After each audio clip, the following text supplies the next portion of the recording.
Yeah.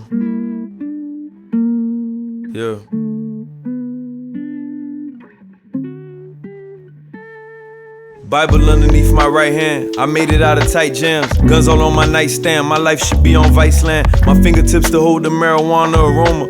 High school, I went to school high, still got my diploma. He got riddled and left alone for some Skittles in Arizona. The same time a man dies by his own for a pair of Jordan.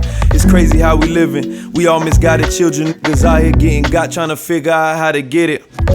We the ones that's not afraid to let the hammers off. The same ones that feed the homeless with the cameras off. The life I'm living kinda hard to get a handle on, but I'm blessed and God knows I can't be mad at all.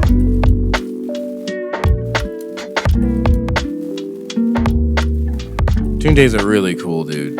He's a financial wealth management advisor, which sounds boring, but when you sit down personally and talk to him, he is the exact type of person you want to talk about with big ideas. Perfect for the show.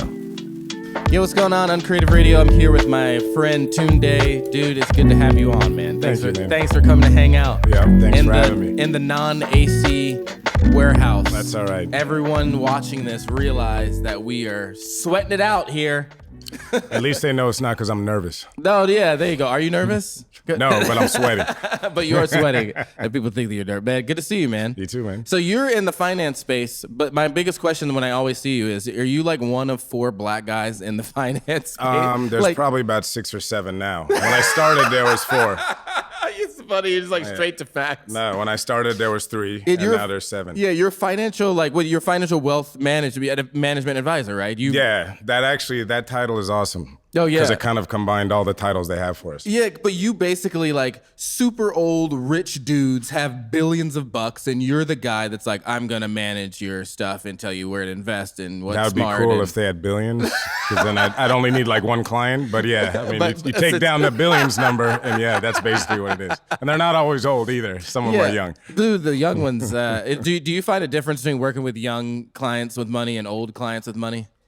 Like, is there a difference? Yeah, I mean, there is, but I'm sure it's no different than anything else between generations. Right. So I'm sure if you were selling vacuum cleaners to 20-year-olds versus 7-year-olds, it'd feel a little different. Yeah, so. What's it like, man? You were like, I'm sure it's like a predominantly white-dominated space, and you and 6 other people are doing this thing. Does that ever feel weird? Do you ever? I mean, I'll say this. No, that's the straight answer. I guess maybe because it's been that way since I started. Right, you're used to it. Yeah. You're used to it. So, do you feel like you lose clients or get more clients because of it, or do you feel like? I don't know, to be honest with you. I've only been my shade my whole career. You've only been Tunde, yeah. man. No, that's awesome, dude. I think that like for me, like I always like in this business, this is how I always know that I'm black. This is what people say to me. They say something like, they say like, oh, so what do you do at CNI? And I'll be like, and I don't ever drop bombs like, oh, I'm the CEO, I own this thing. Yeah, I don't ever do that. I'm always like, oh, I work there. I just work in video. I clean the toilets. I just kind of scrub them with the toothbrush. You know, exactly. They keep me busy. And they're like, no, but like, who runs it? Who owns it? And that's when I'm like, God damn it. That's why I'm always like. Well, here's a funny, true story that just happened about a week ago. I got a call from, someone close to my network, and they said, Tunde, I met. A friend of mine told me they're helping this elderly lady. She's in her early 80s. Yeah. I guess she's single with no kids. And so this friend of the friend is helping this older lady gather, just get organized, I guess, at this point in life. Right. And what she said is, in gathering all these statements and helping her out, she's finding out the lady's got a few $1,000,000 out there, but it's like, I don't know, spread out between 15 accounts, and she probably needs help, consolidating and getting organized. And then the next thing, well, we're gonna have a little bit of an issue though. And I said, what's up? She doesn't like black people. Get out. So that's the rare time that, I'm reminded that what did you do? It might have been easier if there's what did you do? If I was someone else. No, I mean, I haven't done anything yet. I said, that's okay. Wild. I just said, okay, I'll go still speak with her. The funny part was she goes, well, she's got a new nurse's aide who's black and she loves her. So maybe it's that she sees kind of an ornery old lady that's just talking smack, but really, if she gets to know you, she doesn't care. So my joke was, because you guys have met my wife, but she's white. Yeah. So I joked and I said, well, this time we'll let my wife show up first to the meeting, and then I'll come in and be the help, and we'll still get the business. And then everything will be cool. Yeah, so do you feel, that's the rare kind of, Absolutely. But that's rare. I mean, that's probably only 2 to 3 times in 19 years of my career that it's happened. Yeah, people ask me and they're always just like, so who owns this joint? And I'm always like, oh man, well, like I do. And then they're, I didn't really? And they're searching for like, how did you do this, black guy? I don't get that with my business. I get it more like when I'm stepping out of my car. It's always like, where did you play? I don't understand. Where did you play? Yeah, it's always... Okay, quick. And finally, I have gray in my beard, so they don't ask where as much. Where did you play? Me and Brandon, he's got a beard, and he's in London right now. But we were shooting in Iowa. We're in Ames, Iowa, or Boones, Iowa. I don't know. I don't know. Oh my God. My freshman year, I played basketball at a small school in Iowa. That's country time. Yeah. Anyway, so but you know what? They're good people. They are good people. They're just not exposed. That's not all. Exposed but they're at all. nice people. Not exposed. So we're in Ames, Iowa. We walk into like a Holiday Inn. Me and Brandon do, and everyone's just like looking at us. Yeah. We probably like brought the black population up, a whole like 20% by just showing up. So then these guys you might have doubled it, actually. Yeah, absolutely. So then these guys come up to us at the bar and they're just like, are you with the basketball? And so everyone thought we were just like NBA players, and just like most people in that town never left that town. Yeah. It's amazing to me. That's hilarious. It's amazing to me. But yeah, you were definitely always an NBA player, and you're tall, so I'm sure that's the problem. You get that a lot. Yeah. I can't wait till I'm like 65 and people don't ask me anymore. That's hilarious. Dude, what do you think about your parent? Also, you got kids. What do you think about like the state of America? What do you feel like the state of like where we are right now? Like, what's the I don't know. It's so I read a lot. I'm a big nerd. That's my secret. Yeah. Actually, it's probably not a secret, but so I love history. Yeah. So I kind of compare.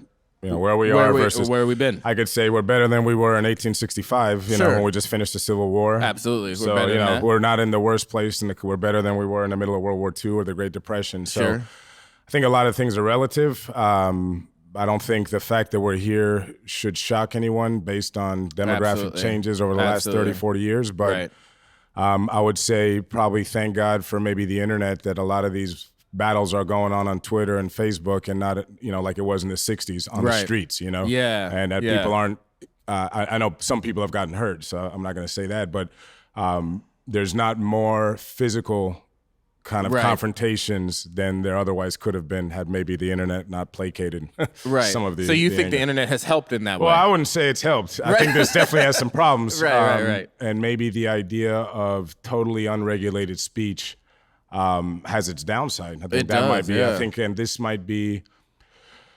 Martin Luther, one could say, was an offshoot of the printing press, right? Yeah. The first challenge to the Catholic Church's dominance by the ability to reprint things at a much quicker pace than maybe scribes could have done prior to that period of time. And I think the internet is, and maybe social media might be the first time since the advent of the printing press that the ability to share information immediately without any kind of filter has happened in human society. Absolutely. And the first time that it can whip around the world literally in a second. Because, even the printing press, I'm sure in the 1400s or whatever, someone had to print a few copies. And you got on a horse.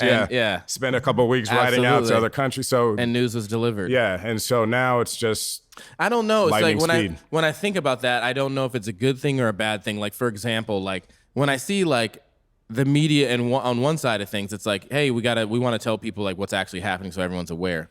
The other side of it is like ratings and who's watching, and I want you to watch Channel 7, not Channel 9 to report on this thing. Then it gets a little dicey because I feel like if you're talking about all these mass shootings that are happening, it gets to a point, not necessarily that you're glorifying it, but like, why do I need to know? Like that shooting that happened in Vegas, like why do I in Florida need to know? Tell the authorities in Vegas, you guys lock it down. Do we really need to know? Like, what benefit is it from me knowing? And I think if you saw all these other shooters that are they're getting inspired by all this press that they're getting, and if you eliminate that, like, I don't disagree. I think there's a fine line with all of it, right? Because there's a fine line with what information the general public should be aware of, and what we shouldn't. And what we shouldn't. I think because you're right. I mean, do we need to know of every single negative thing that ever happens? Maybe not. Maybe not. Probably why we've got such a high rate of depression right. in this country. But also, do we need to know that things are happening? Yes. So I don't know where that line is. I agree with you that I'm glad they've stopped doing it as much, I think, but I used to think that by kind of glorifying it and absolutely just by saying it that it inspires other people to think this might be my way to get my 15 minutes of fame. So absolutely, I don't know where that balance is, and I think you're right that this whole last 15 to 20 years of internet and all that has shown that there's a lot of positive that can happen, but there's also some negative. Why do you think it is always one race that does these mass shootings? Why is it always white kids or white people? I don't. No, not even that. Why is it always white men that are doing these? Why is it always that demographic? I'll challenge you a bit because back in, what was it, right after 9/11 with the DC sniper. Yeah, the DC snipers. He was black. Yep, and the kid. The San Bernardino shooters, apparently were inspired by ISIS. They were Muslim or Palestinian descent. So I think probably it's got something to do with our country being majority white and maybe how certain kids in that culture deal with things like stress or whatever it is. But if you put the numbers and the polls together, your DC sniper and the San Bernardino I get it. towards your white kids. Like, no, I get it. What is I guess that? I've taken my thought process to a higher level that we could also sit here and look at, Rwanda in the 90s and 900,000 people got killed in 3 months. And that was all black on black in Africa. So I guess my bigger thing is, you can point to the Holocaust and millions of people getting killed by white Germans. So the idea is just that, people do shitty things to people. Unfortunately, we are in an era where I guess the majority of these killings in the United States that are happening this way are done by young white men. Right. But I think it's just, I guess it's more of my cynicism on humanity. Right. That with all the history and everything we've seen, we still don't seem to get out of our own way when it comes to this stuff. What do you think prevents that, man? Like, if you're literally, say you're white, you're raising a white kid, like, what do you do? Like, what do you really think, like, triggers that? Do you feel like... I don't know. I mean, to be honest with you, I think there's... Because there's one thing I can understand. I can understand revenge. I get that. You did something to me. I want to get you. I don't understand, you did something to me, I want to get all those innocent people. Yeah, I think there's definitely something over the last 20 years or so that has changed in the way people deal with shit, just stuff out there. Right.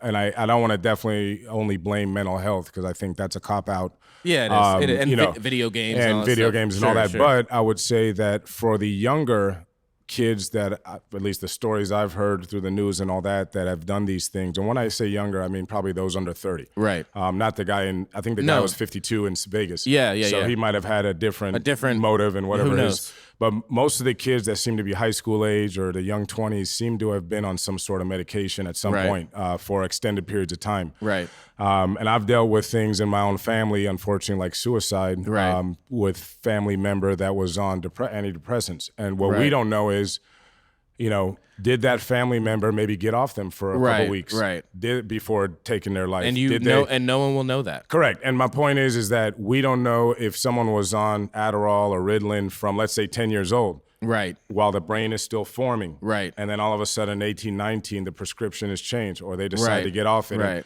What that does to the mind. And what's interesting is we all are exposed to some of these risks just visually and through the television, because every time I see a pharmaceutical commercial, primarily for like antidepressants, not the Trulicities and the stuff for diabetes, but the ones for antidepressants, 100% of them, when they do that real fast, these are all the risks. Yeah. They all say risk of suicide. Absolutely. Risk of this, risk of... So obviously some of these drugs, if either misdiagnosed or if the patient's brain chemistry is not in line with whatever that prescription is, may lead to psychosis, violence. Right. And so I'm not blaming that by itself. I'm just saying it could be something to look at. Correct. It seems like the younger folks that do this have those issues. Because I'll say this, because we grew up in the same town in D.C., and I remember...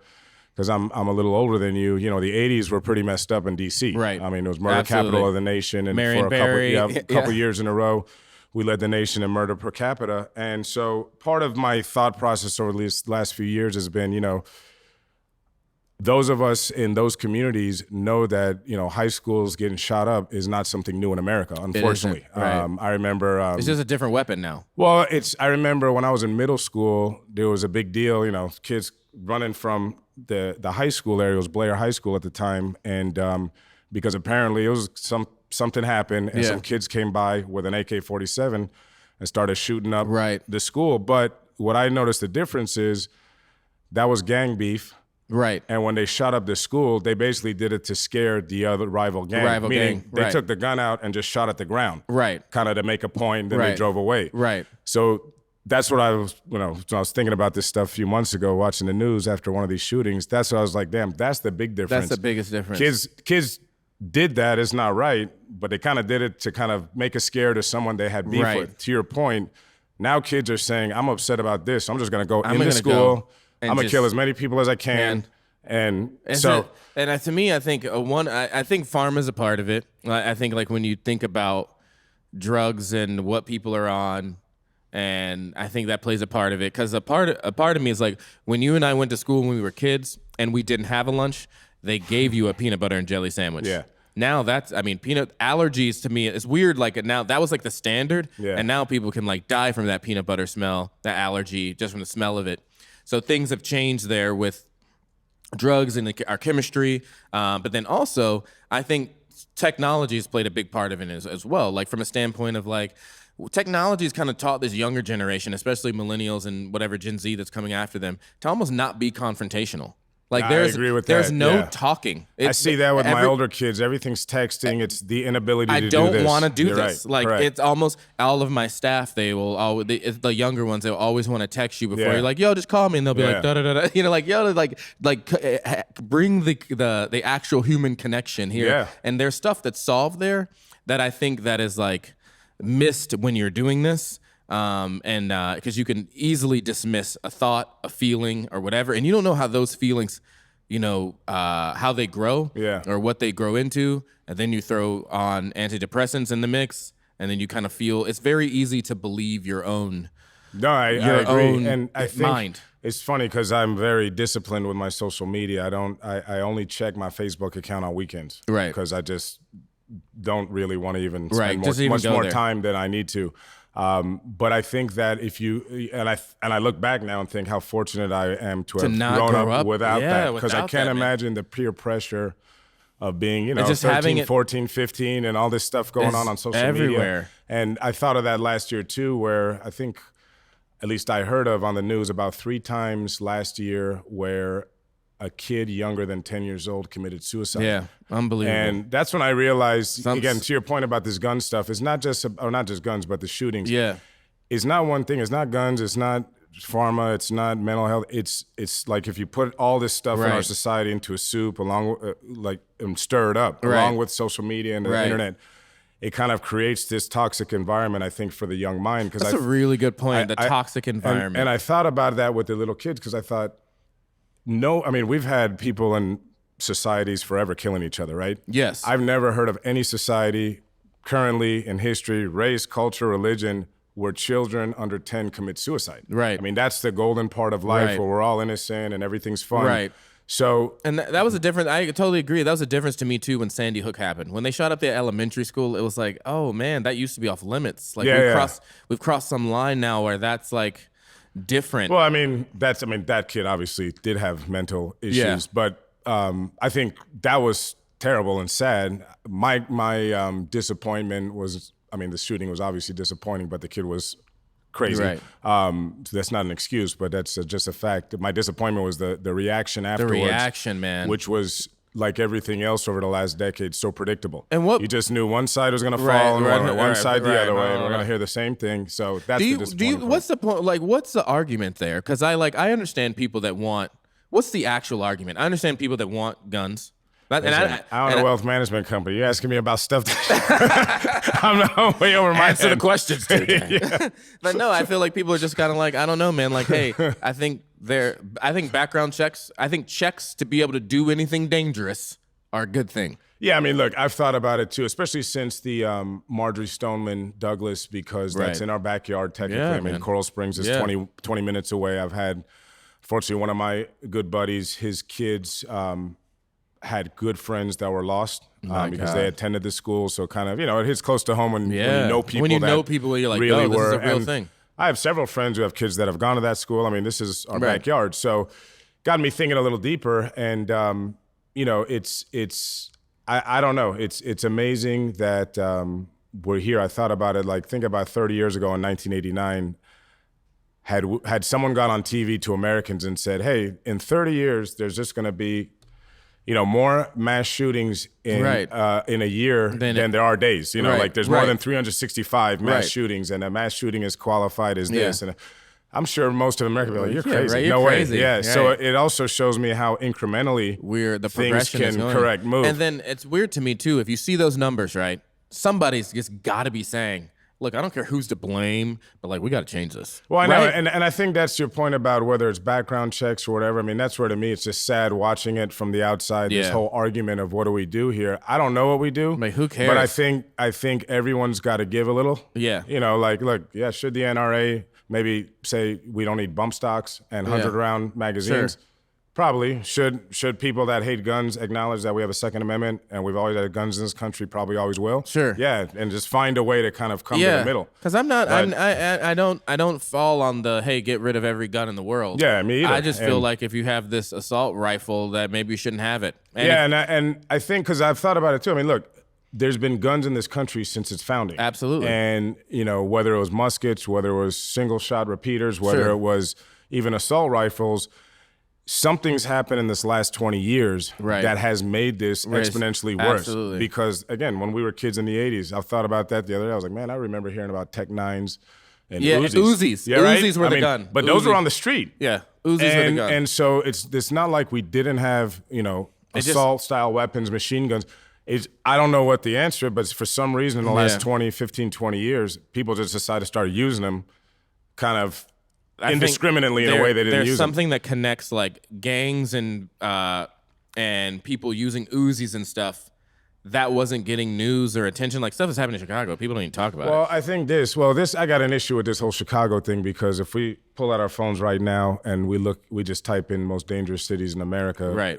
Chicago falls within 20 to 25. Right. 20 to 25. Most dangerous cities. Our hometown is number 11. The most dangerous city is St. Louis, followed up, I think, by Memphis. So my point is that Chicago is just a stereotype. It's newsworthy, though. That's my point. Well, I'm just saying, because there was a certain president that was from Chicago. I'm pretty sure a lot of people, use it as a whipping boy in a sense. Absolutely. But that's the point. It's like the media controls that narrative, man. I'll ask you this though. Where do you feel like it's going? Like, you've seen from the 80s to now. I don't know. Where do you feel like it's going? We can go various directions, right? This could be the inflection point over the next few years, and the society decides it doesn't like this, and it kind of peels things back, and we get an assault weapons ban. We start figuring this stuff out with the pharmaceutical drugs, and we start figuring out how to deal with young people too. Right. I mean, I think part of the journey that we're going through, just back to the technology piece, because I've thought of this too, is that we might be at that point almost of the singularity where technology is finally hit the point of exponential growth that is faster than our human biology, like the evolution of our brain can go. That thing can move. So, it can move, right? And I've thought about this, just having kids that are in school. I drive, by my house or by my neighborhood at 3 p.m., and I see all these lines of cars because the elementary school is a couple miles from my house, and everybody's got, their car on, burning gas, doing nothing with the AC on, windows up. And they're not working. They're sitting there for an hour in the middle of the workday trying to pick up the kid, waiting. And I thought, wow, we have such an inefficient system. We have a 19th to maybe early 20th century school system when Americans were 80% agrarian, and you needed your kids home before sundown to help you with the farm, and all that, which was necessary back then. Absolutely. And we haven't evolved to that now. 90% of Americans are in a 9-to-5 situation, and maybe it would be better to have kids get off of school at 4 or 5. Maybe they finish their studies at 3, but then just, have some after school stuff, recreation activities, and parents can pick them up after school. It's just, it's inherent that there's some stuff that doesn't make sense. Yeah, and so my reason I get off in that tangent is that we need to now elevate the level of education starting from young kids of how to deal with technology, how to deal with social media, how to deal with the media. Because to your point about watching the news and all that, people don't really understand what facts are anymore. People don't. Just your thing about Chicago alone. Yeah, Everyone would tell you Chicago is one of the most dangerous places ever. And you're like, no one would be like, oh, well, it's and I think part list. of it is because, and the sad part is, remember, information is the greatest weapon. Right. I think that, you know, if you talk to anyone that's been in an intelligence service, you know, psychological warfare is the best way to go about it. And so, you know, if you can avoid a physical war and win just through the mind, then, you know, it's a lot easier. Sure. So if you think about it, and then you said something earlier that reminds me of this, you know, the news, you know, most news corporations that we deal with, I'm not talking about, you know, small local publication newspapers, but I'm talking about the cable news, the three big cable news that everyone deals with, Fox, MSNBC, CNN, the big print newspapers. Post, most of them Times. are owned by publicly traded companies. Right. So at the end of the day, you know, the master is not the citizens of America or the news reader per se. The master is the analysts on Wall Street and shareholders that every 3 months need to be satisfied. Absolutely. And how do you satisfy them? By selling more ads. And cover the topics they want to cover. Correct. Well, it's more of selling more ads by getting more eyeballs and clicks. And more ratings. By how do you do that is shock value. Absolutely. I mean, one thing a lot of people don't realize is if just, and I say this to the listeners, put on any cable news show at any time of the day, look at the crawl, look at the chyron, look at the colors they use. They use reds on purpose. They use blues on purpose when they want to, because it's all about getting your mind to stop and be a deer in the headlights. The news is like movie trailers for Correct. life. They're trying to show you the danger and blah. You know, they want it to sound hip. They come up with little phrases for all of them. You know. So and you know, I want to be careful the way I say this, because not to get into the politics per se, but I think it's like culminated in the fact that we have a reality star as president. Right. And I don't say that as a disrespect that an entertainer shouldn't be also able to lead a country. Sure. I just mean that, you know, it's he became popular through entertainment. Right. And that's where the country got comfortable, so it gave him a platform to become a president. Right. I don't know if that's ever been doable, because people have said, yeah, Ronald Reagan was an actor and all that, but Ronald Reagan was governor of the largest state and the 5th largest economy for 8 years. I mean, he had... It wasn't just... Like he had a training, to get to becoming president, and he was effective as a governor. So people got to see him in action. It's just, I don't know if in any other time a guy could have came from just like, I'm just kind of a Hollywood entertainer type, and boom, I'm president, you know? If you had to pick one actor that could be president, who would it be? I got no idea, because they're actors. The ones I like are probably very good at their jobs, so I got I don't know who. Who knows who you really like? I don't know who they really are. You know, I mean, one of my favorite actors is Tom Cruise, but I wouldn't want him being president. Nah, man, we'd all be. I love Top Gun and Oblivion, but I like him in that setting. Yeah. I don't know if he'd be a great president. I don't know about that Scientology. So that's so exactly. So I say this: they're great actors, and you know. They probably have me fooled as well. So let's not go there. All right. Well, I'm going to do this little lightning round with you. This is just quick questions that you can answer for everyone that's getting to know you here. All right. Let me pull this up here. Okay. Michael Jordan or LeBron James? Jordan. Michael Jordan or Kobe Bryant? Jordan. Good. Okay, just make sure we're set the table. You know what? Part of it, too, is generational. I just grew up with Jordan. I'm sure my kids might say something different. They'll say LeBron. Your kids are wrong. I know they're wrong. Yeah. They're my kids. Of course they are. I'm right. But just the stats. Okay. Well, that question's crazy. I can't ask you that. Okay. Ask it, man. No, this one is not. This is. I can choose not to answer it. Come on, man. We got to have fun. This one doesn't even make sense. Okay, I'm going to ask you one more. You're assuming I make sense. Do you think there should be a ban on assault rifles? Do you think we should get rid of AR-15s? Like, a civilian shouldn't be able to buy them? No. You think they should be able to buy them? Yeah. Okay, why do you think that? I think they should be able to buy them, but maybe not in the way it's done now. Got it. So maybe there's a path, but maybe some steps you need to take. And you know what? Thank you, because that alludes back to my prior thought. My thought was, you know, my kids, the 2 older ones that drive cars, I'm paying an absorbent amount. I just found out I'm paying $13,000 a year for car insurance. Yeah, you are. Because how old are they're they? under 26. That's right. So that's kind of my thought. Like if the insurance industry, which analyzes risk, Right. through actuarial analysis, Right. scientific data, has come to the conclusion that the brain of a human is not fully developed until mid-20s, Right. and they're not responsible enough to be trusted not to have more accidents than Right. people our age, let's say. Then I just think it stands to reason that maybe we shouldn't be able to buy assault rifles and things like that prior to maybe 26. You just dropped that's some- you that's just my dropped- point. That's yeah. why I don't think they should be necessarily you- banned. It's just that maybe The we just got to process. deal with it And you different. just dropped some Yeah. knowledge right there. Maybe it's maybe the insurance is higher. Maybe you're getting a gun, you're paying this insurance, and maybe it's Correct, just higher. yeah. Like who knows what it is. And part of it too, like I've thought, it seems like they're getting a little bit more, going back to that gun issue with I don't know, I've heard this red flag stuff and all that, and I'm not well versed enough to get into it. Sure. But I keep hearing about, especially the younger people, like the kid at Marjorie Stoneman. Oh, we all knew he had this gun in the house, and we had the assault rifles in the That's safe, crazy. but we didn't have them locked up. So again, I think if you had, more responsibility put on the parents, Yeah, if the absolutely. person's under a certain age, or the property owner, wherever Absolutely. and to your point about insurance, I mean, you could almost see a whole new industry, Absolutely. like a You want- homeowner's insurance. you want this? This is rider what that it's- says, we do it for a if- car. Yeah, exactly. If your kid or someone comes in your house and ends up committing a mass, Yeah. crime with your weapons, Insurance. then this is your This is what's insurance. happening. Yeah, A lot more people are going to die from that AR than that car accident. Yeah. Okay. Favorite city to live in? If you could live anywhere else besides It's here. funny. I love Fort Lauderdale. It's, Okay. It's grown on me. Okay. So number 2 would be Sydney, Australia. But Really? but I love it here. Wow. I've come to embrace Sydney, Australia. Yeah, That's crazy. yeah. Man. But that's after the Powerball. I'm not gonna go down there. And start Got all it. over. Well, tell everyone where they can connect with you on Facebook or on Instagram when you're on the weekends, of course. I'm a dinosaur, so I'm not even on Instagram, unfortunately. There you go. We have a Facebook page Sounds for like my my guy. firm. Yeah. Axial Family Advisors, AXIAL, the word family, the word advisors. Also, the website is axialfamilyadvisors.com. Boom, dude. Thank you so much for Awesome. coming and hanging out. Thank you, man. Appreciate you, dude. Take care.